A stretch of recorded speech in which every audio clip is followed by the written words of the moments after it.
Excuse me, sir, is this the Delta House? Sure. Come on in. They have cold beer and action on the game. I'm shocked to find that gambling is going on in here. It's time for the Degenerates Next Door. Dollar bills, y'all. Game 7. Doesn't it make the hair on your neck kind of stand up just a little bit? The hair on your arms? I don't care if it's two fat guys playing catch outside on Monument Circle in Indianapolis. If you're telling me it's Game 7, you sweet son of a bitch, I want action. My name is Jason Hammer. I do the Hammer and Nigel show in Indianapolis alongside former elected official and tax-cutting machine, top-rated radio host in his own right, Rob Kendall. Rob, are you down for some Game 7? 125-1, Hammer. As you know, before the All-Star break, when the Pacers were ass, one guy believed in them, and he put some money down at 125-1, and we're one game away from cashing the improbable 125-1 bet. Has there been any thought of cashing out early? Money means nothing to me. So my old man and I were talking about this the other night. As many of our listeners know, I don't have cable. So anytime something's not on an app, I got to go over to his house and watch it. You freeload off the old man. That's right, and he's my neighbor. So I got to make the long journey across the lawn. And he's like, you should after the game. He's like, you should cash out. You should just take the money. You can do a lot of your $1 bets with all that money you're going to win. I said, the joy has been all this interest. I mean, as a city of Indianapolis person, I would have taken an interest, but not in the manner that I have. That's the sports betting. That's what sports betting does. It locks you in. I'd be selling myself out now if I cashed out today. Did you also ask your dad where his purse was at? Because that's not something dudes do. You've come this far on a 125-1, baby. You got to ride the lightning. And I'd be sick if they won because I couldn't fake brag and be like, I did it. But if you see the whole thing through, I mean, no, you can't cash out. There's no way. And you made that bet, 125-1, for the Indiana Pacers to win the whole damn thing, like right around the All-Star break. That's right. So this was February. That's right. So you've gotten this much enjoyment. That's right. On a single bet since February. And and we did it on the show when we made the bet in the Let's Get Nuts segment. And I'm not an NBA expert, but I thought these guys have been hurt. They're going to get these guys back. If they're healthy, they'll probably be decent. Their schedule was brutal in the first half of the year. It was very front-loaded. That's right. And so there was some strategy in this. I wasn't just being a complete idiot or a homer, and it all came to fruition because I think the Pacers have been the best team in the league since the All-Star break. So Oklahoma City might have something to say about that. They had a better record than the Pacers since the All-Star break. And they're at home. Game 7, Sunday night, 8 o'clock. And I'm looking at the line here. And this is moving fast. It's kind of going back and forth depending on where you look. Anywhere from 8.5 to 7.5. Oklahoma City is a home favorite. Looks like that number is starting to go down, okay? Now, the over-under, the total, pretty consistent around the board, right around 215.5. I'm willing to bet dollars to donuts, Rob. That total goes higher because it's a Game 7, and the public wants to bet on a Game 7. And what does the public do? Offense. They bet offense. That's right. They bet overs. The public loves an over. So that number right now, 215.5, I'm seeing that on FanDuel. If you want to get that, you should probably get that now. But if you want to wait, if you're somebody that's thinking about betting the under maybe, wait until tip-off time. Because I'm telling you, the public's going to hammer that. They're going to have this vision of the Pacers throwing, no-look passes to Siakam doing tomahawk dunks. They're going to have visions of Shai Gilgeous-Alexander doing that sweet pull-up jumper, and they're going to hammer the over. You're going to get a couple extra points on there that some people would buy, but you're not going to have to. Okay, let's talk about the thing that interests me, though, which is the money line. Because this all comes down to a money line. It's a money line endeavor for me. One of the things I thought about doing was hedging the bet. You could bet someone Oklahoma City, and then you can't lose because I've already got this 125-1 in the bag. The problem is, and this blows my mind, after a very even series, both teams have won one game in the other team's place. It's 3-3. There's one game where it was a final second buzzer beater. That's right. One team's had a blowout. The other team had a blowout. It's been an even series. It's still minus 290 for Oklahoma City. That floors me because it was minus 750 when the series started. And I think you and I both agreed and said on the show, like, this is not the 96 Bulls. Why is this number, like, so lopsided? Right. But now it's like, really? Game 7? It's an even series, and the best you're going to give me is minus 2? I can't hedge on that. No. And we talked about this with David Stephanoff, and he's coming up a little bit later on. Las Vegas is in to make a killing if the Pacers can somehow find a way to shock the world and win this thing. Yes, I'm with Vegas. Team Kendall, Team Vegas. Let's go gold. You're one of the few people that's going to win because there's not a lot of Pacer bets out there. The public has hammered Oklahoma City on series bets, on the money line, on the point spread. It's been massive OKC betting because so many people just listen to what talking heads like Kendrick Perkins have to say on television for some reason. And you would think that this is a series that features the Michael Jordan Chicago Bulls against the JV school of the blind. It was Oklahoma City was a 6.5 point favorite last night. I was looking at like, how is that even possible? This series has been pretty even. They're a road team in a must-win game for the Pacers, and they're minus 6.5. Get out of here. So in Game 7 history, and there haven't been a lot of them, this will be the 20th Game 7 in the 70-plus years of the NBA, only the 5th Game 7 in the last 35 years. Historically, they've all been pretty close. Now, I don't know if you can take something that's happened in 2016, something from 1970, and apply it to today, but in all of the previous Game 7s, the average margin of victory, just 7 points. And 8 straight have been decided by single digits. So historically, if you're into trends, if you're one of those Moneyball nerds, it's always close in Game 7. 125-1, Hammer. I mean, it may be the greatest accomplishment in the history of sports betting if we pull this off. There's just a lot riding on Sunday night, and you and I are both Indiana lifers.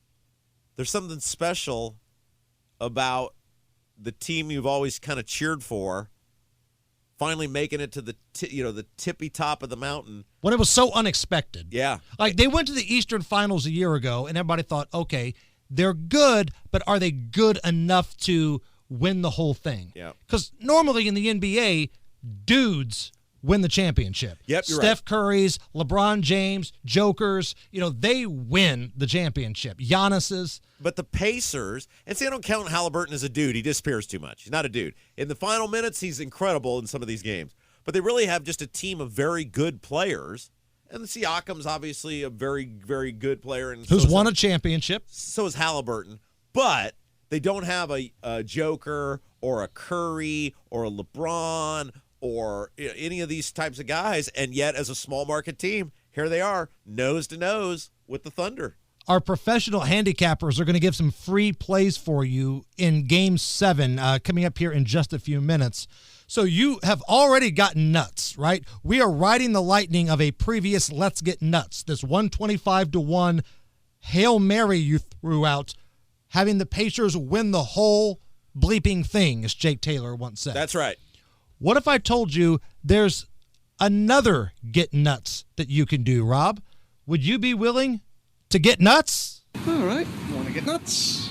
Come on. Let's get nuts. Now you want to get nuts? Come on. Let's get nuts. I'm going to throw something at you. I love it. If you feel like the Indiana Pacers have a snowball shot in hell of winning this thing, which I do, would you put a little scratch down on NBA Finals MVP TJ McConnell at 60-1? 60-1.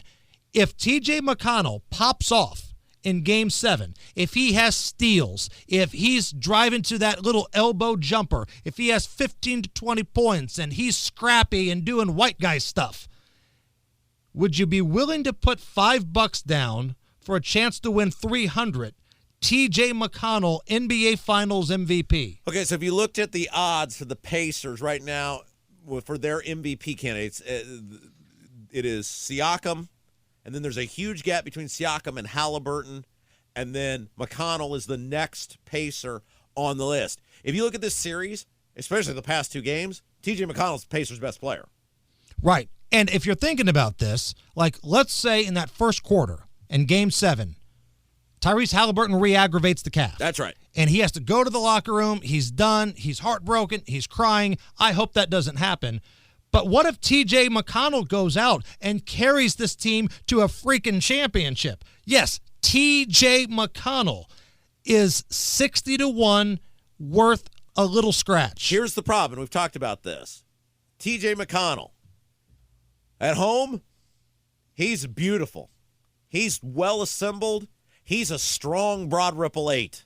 And again, for those listening out of market, Broad Ripple is the big popular bar district around Central Indy. And last night, he was a Broad Ripple 9. Oh. In the history of Broad Ripple rating system, there's never been a 10. Right. That's very, very reserved. There's only been a handful. I did the math, I think 5 or 6 9s in the history of the Broad Ripple rating system. You better be Sydney Sweeney wearing a whipped cream bikini at the Vogue to be considered for a 10. We just don't give out the 10s. But T.J. McConnell last night, Broad Ripple 9. However, this game is on the road, Hammer, and T.J. McConnell, more times than not, Stinksville on the road. Now, hold on. I'm going to give you some crossfire here. The last time we saw T.J. McConnell on the road, he balled out. He was the only one. I know, but here's what I kind of think about. Remember how, when you were younger and you wouldn't, see a girl for the summer, and then you'd see her for the first time, and let's pretend the last time you'd seen her, she was some big old fat girl. Okay. And then she just got hot over the summer. Correct. Then you got to make a choice as a dude. Is that an anomaly?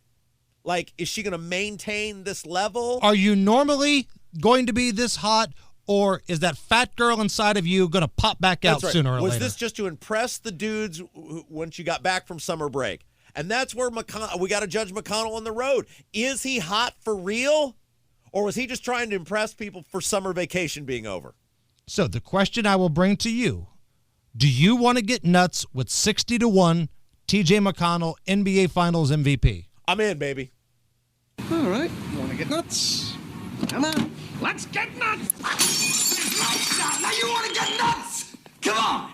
Let's get nuts. One of the great lines in movie history in Silence of the Lambs when they're looking for the senator's daughter and Jodie Foster knocks on Buffalo Bill's door and she's describing the girl and he goes, "Oh, is she a big old fat girl?" Jesus.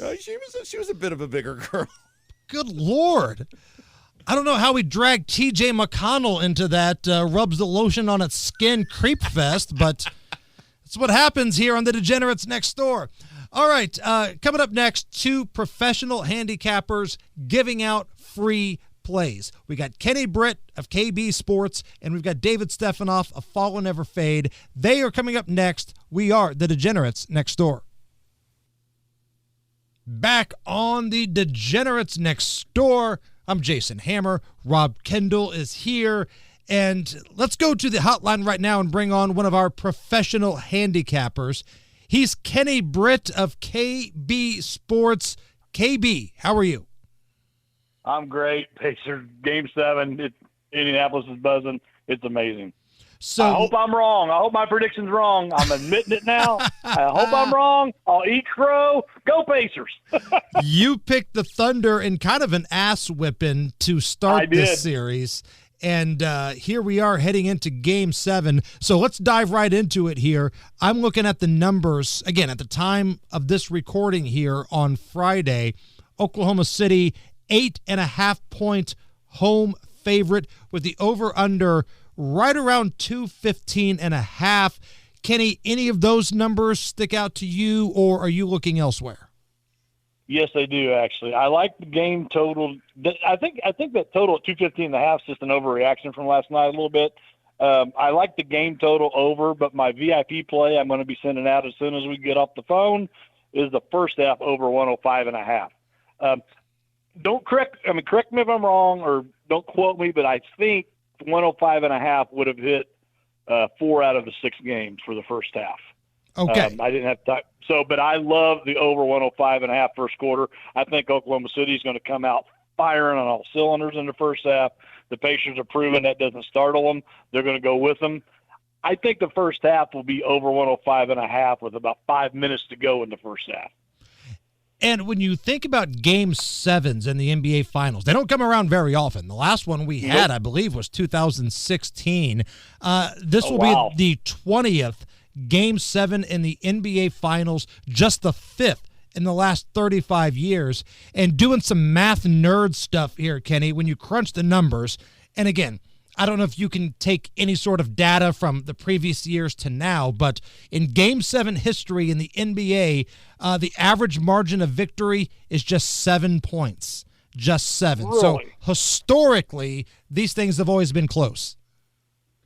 Well, the second half is always a defensive half, especially in a Game 7 type situation. So I didn't know that number. That's a great number, great research by you. That'll lead you to believe take the Pacers plus the points. And that's why my VIP, the second half does get defensive a little bit, but I don't know. Tell me how you feel. This first half over is too freaking low. I think it's going to go over by 10, 15 points. Yeah, at this point, I mean, are we factoring in nerves, right? Is that kind of what odds makers are thinking here, Kenny? It's Game 7, and even though these guys know everything about each other at this point, and it's been a long postseason, it's still Game 7 in a rockin' arena. You got to work through a few butterflies early on. I don't think so anymore. These guys are so young and carefree. Like I said, I just think Oklahoma City's going to come out scorching, and the Pacers have proven that doesn't startle them. They're going to go right with them. Yeah, there was a drought Jalen yesterday. Williams, Pacers had a bad drought to start that game. And then if you think back in the second half, too, both teams had a drought to start the second half. So, again, I'm just trying to get in the mind of an odds maker here as to the reason why we get these numbers. I don't know. I think the total is an overreaction to last night. I think by Sunday night, I think it might go up to 218, the game total. I really believe it'll go up 2 or 3 points. So if you like that 215.5, get it right now. One way or the other. If you like that number, get it right now. Yeah, that's a play I like. But again, VIP, as soon as we get off the phone, they're getting the first half over. Love it. I just can't express enough how much I love that game. Have you enjoyed this series, Kenny? Have you enjoyed watching Oklahoma City v. Indiana? I have thoroughly enjoyed this. We don't get this opportunity in Indianapolis very much for our pro sports franchises to do something like this. I wanted to ask you about ratings because that is your wheelhouse. That is that's where you live, is in the rating spectrum. I'm going to give you some numbers just real quick. Game 1 was less than 9 million viewers. That was a 20% drop from last year and the lowest ever in the Nielsen ratings. Through 4 games, I don't have 5 and 6, but through 4 games, they're averaging about 9 million viewers. Go back historically, last year was 11 to 12 million, 11 to 12 million the year before. Go back before COVID, they were 13 to 15 million a game, and then 17 to 18 million a game just in 2018. Jason, is that the small markets, or is that just the NBA product in general? It's the marketing wing of the NBA. And I'm somebody that has ran marketing departments for some big-time companies. Yep, yes, you have. The NBA has crapped the bed. Both of these teams playing in the NBA Finals were not involved in Christmas Day games this year. Because let's be honest, the NBA really gets going. The unofficial start to their season, right, is on Christmas Day. They have 8 teams involved. The Pacers, who made the Eastern Conference Finals the year before, not invited. The Oklahoma City Thunder, who have one of the most exciting players, this year's current MVP, not invited. But they keep shoving Philadelphia down everybody's throat. They shove Dallas. And look, I like Luka. Luka was on Dallas at the time, but it was a one-man band down there. This is the NBA's fault. They have done a piss-poor job in marketing fun ball. anybody that's a fan that has watched this series, and again, I'm trying to take the homer out of me here, but look at what they say on social media. This has been a great series. You've had game-winning shots. You've had some hard fouls. You've had controversy. You've had teams stealing games on the road. The best offense, the best defense. If you know ball, this has been a great series. So honestly, I don't give a rat's ass what the guy thinks that was a Heat fan 10 years ago that's now all of a sudden some sort of diehard Lakers fan. I don't care about that guy. The league has to do a better job in showcasing some other teams. Get Philly the hell out of here. I'm done with Philadelphia. I want to apologize to Nigel, Rob, and your wife, Crystal, for getting your blood pressure worked up.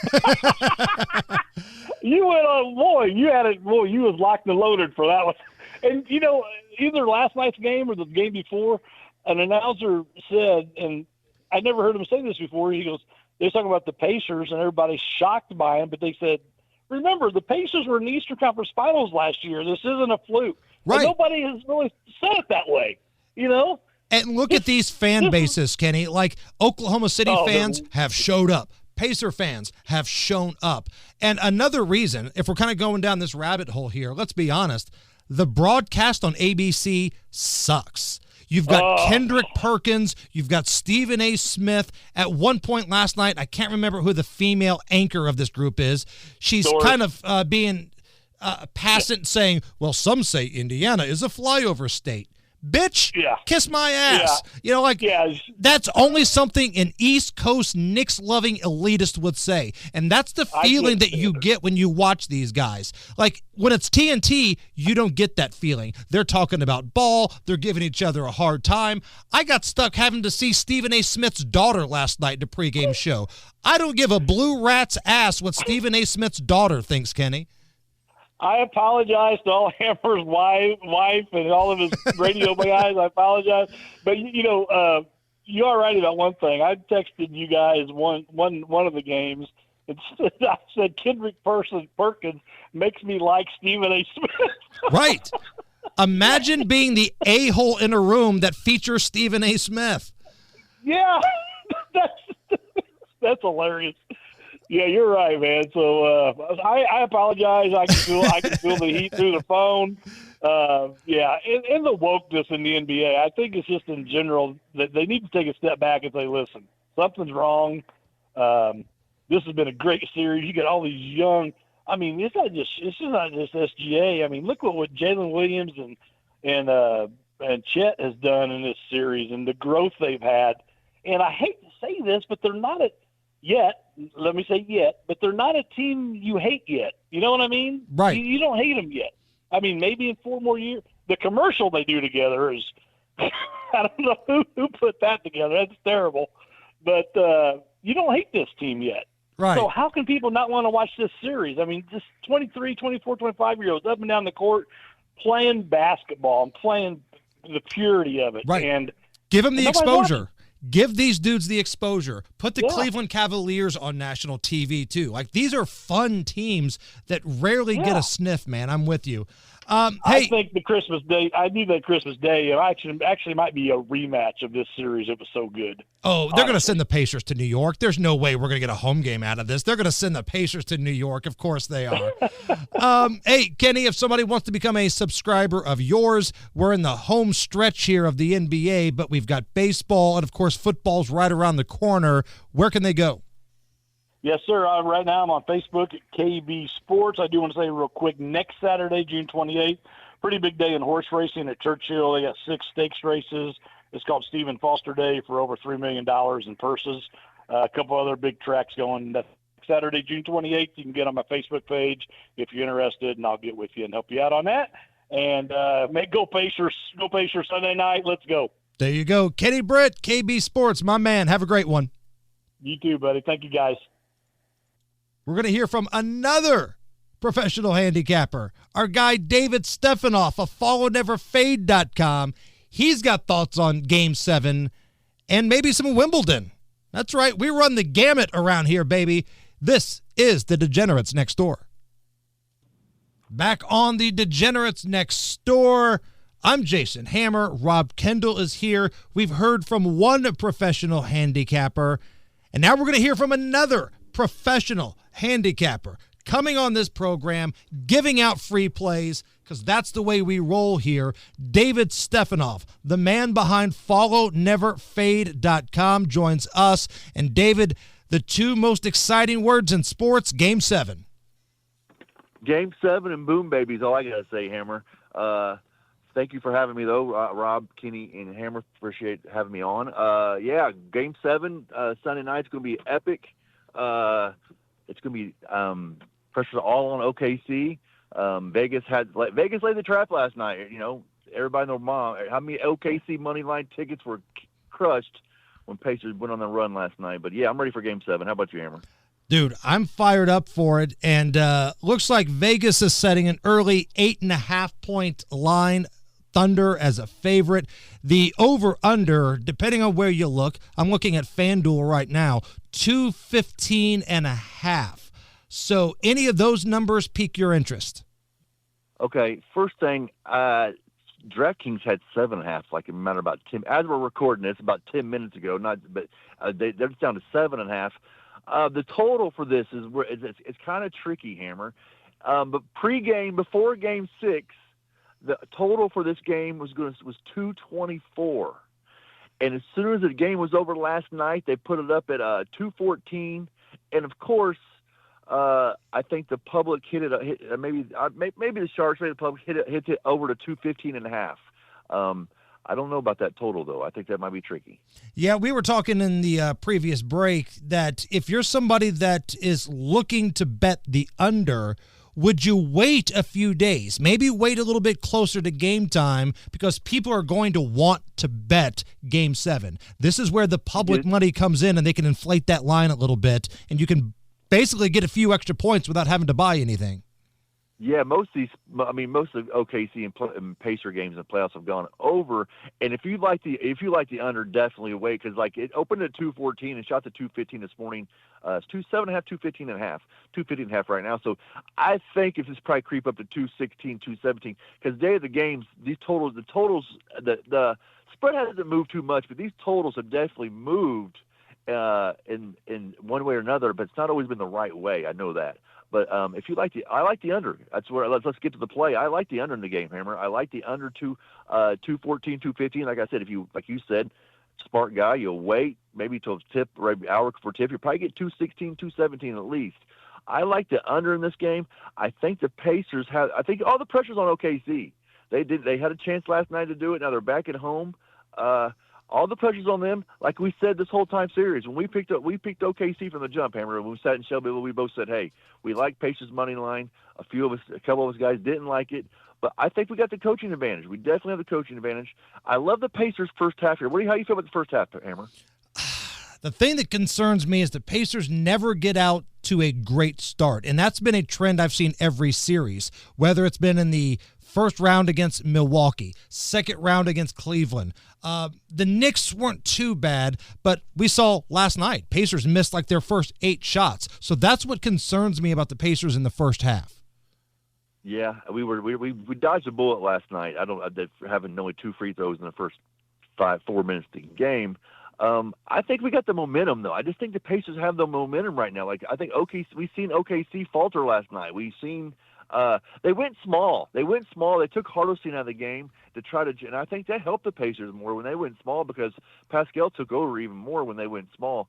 And you mentioned the coaching advantage, David. How about Rick Carlisle saying we're not going to go full 94 feet here? They're going to start picking up Shea right around half court 3-point line. You took the words right out of my mouth, Hammer. That me and you have harped from game. We got the coaching advantage. Like he's champion for a reason. I think it's going to come out. I mean, this game opened up at 8.5, and Vegas dropped it real quick to 7.5. The play in this game is Pacers money line, if anything. I mean, the Pacers have an advantage. And man, David, Vegas is going to make a killing if the Pacers find a way to win this. Listen to our recording in Shelbyville. This is what we said. You had the manager on. I said these guys are dying for the Pacers. I know everybody except the people in Indiana have bet on OKC. Right. Vegas is going to clean up. Us Pacers fans are going to clean up. We're going to have a parade, Hammer. I'm telling telling you. So the full game under is the official play, right? Yeah, full game under 215. I kind of like the Pacers first half. You might get a +4.5, +5, +5-ish anywhere. But my official play is going to be the Pacer game. Wait till Sunday, day of. You'll probably get under 216, maybe 216. We hope, maybe-ish. Anything else on your radar? I know you're a tennis guy, and we're getting closer to Wimbledon action. I got two things going on right now, Hamber. First thing is, hey, I want to do a special shout-out. My dad's birthday Sunday, the day of the game. I was going to win for him. Happy birthday. He's been a long-time season ticket holder for the Pacers. The UFC Play of the Year goes Saturday night, Hammer. My UFC Play of the Year goes Saturday night. You can message directly. We're on all platforms, Facebook, TikTok, Instagram, YouTube, Twitter. UFC Play of the Year goes Saturday. Wimbledon, like we said, I've harped this. Like I said, Wimbledon is the easiest sport to bet, I feel like, in the whole world. There's a lot of matches, a lot of people, so many matches to choose from. Wimbledon starts Monday. You can sign up for our Wimbledon VIP, message directly. Anywhere on Facebook, TikTok, Instagram. You can always find me on Facebook Messenger or on winnable.com/follow-never-fade. I'm easy to get a hold of. But thank you, Hammer, for having me. Let's get the Game 7 home. My UFC Play of the Year goes tomorrow night, Saturday night. This is being recorded, so message me directly to get in on it. It's an afternoon play. Saturday UFC goes early Saturday afternoon. Let me remind you of that. But Pacers Game 7. Thank you, Hammer. Thank you, Rob. Shout out to Kenny Britt. Have a great weekend, and don't forget to follow Never Fade and boom, baby. All right, there you go. We got Game 7 plays for you. Gave you a little UFC. Got a little Wimbledon in the mix right there. It's the way we get down here on the Degenerates Next Door. And it's always free. We give you free plays. Now, you can sign up for the VIP services of our experts, and you can win even more money. But we invite you to come back to this podcast every single week. And when football starts, we start doing this bad boy twice a week. For Rob Kendall, for Kenny Britt, for David Stephanoff, I'm Jason Hammer. Good luck, everybody. Have a great weekend. Enjoy Game 7 of the NBA Finals. And as always, may the odds be ever in your favor.